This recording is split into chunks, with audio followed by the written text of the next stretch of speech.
Personal ক্যাপাসিটিতে মাঠ ভাড়া নিয়ে অনুশীলন করার পর জাতীয় দলে ফিরেছিলেন মোহাম্মদ নাইম শেখ।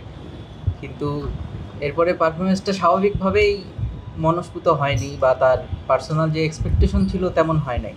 তো রনি ভাই, মানে এই নাইমের যে স্ব-উদ্যোগে এরকম প্র্যাকটিস করা এবং নিজের যে প্রচেষ্টা, সোশ্যাল মিডিয়া দেখলে তো মনে হচ্ছে যে এটাই তার এখন দোষ হয়ে গেছে।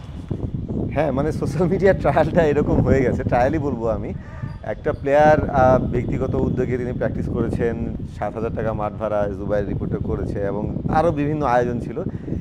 এটা তো তার দোষ না। এখন মানে এটা তুলে যখন তাকে মানে কাঠগড়ায় তোলা হচ্ছে, তখন আসলে ফুল প্রসেসটা প্রশ্নবিদ্ধ করা হচ্ছে এবং সেটা অন্যান্য প্লেয়ার যারা আছে তাদের, যারা ফিউচারে এরকম করতে চায় তাদেরকেও আসলে তাদের মনে একটা সংশয়ের জন্ম দেবে এবং তারা এটা করবে কি না। দেখ, একটা ক্রিকেট কিন্তু প্রসেস গেম, হ্যাঁ, এটা তোর প্রসেসটা মেনটেন করতে হবে।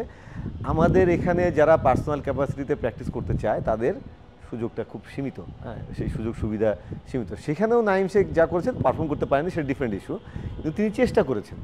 তিনি যেভাবে দিনের পর দিন চেষ্টা করেছেন একটা আলাদা মাঠ ভাড়া নিয়ে, কিংবা যেভাবে তিনি জুবাইরের রিপোর্টে যেসব উঠে এসেছে, সেটা তো মানে আমি বলবো যে ফ্যান্টাস্টিক ব্যাপার। তারপরে পারফরমেন্স তিনি এখন করতে পারেননি, ফিউচারে করতে পারবেন কি না পারবেন সেটা সময় বলবে।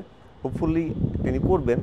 করলে হয় কি, এই ব্যাপারগুলো মানে অন্যদের জন্য সেটা ইন্সপিরেশন হবে। কিন্তু না হলেও তার প্র্যাকটিসটা, তার প্রচেষ্টা তো মিথ্যে হয়ে যাচ্ছে না, ভুল হয়ে যাচ্ছে না। কিন্তু আপনি তার ব্যর্থতা নিয়ে সমালোচনা করতে পারেন, ট্রল করতে পারেন, কিন্তু যখন এই প্র্যাকটিস করা নিয়ে, পার্সোনাল ক্যাপাসিটিতে প্র্যাকটিস করা নিয়ে ট্রল করবেন বা বারবার এগুলো নিয়ে মানে চোখে আঙুল দিয়ে এরকম একটা দেখিয়ে দিবেন, তখন আসলে ওই প্লেয়ারের জন্য সেটা বিব্রতকর। আর অন্যান্য প্লেয়ার যারা এরকম করতে চায় তারা আসলে করতে পিছপা হবে।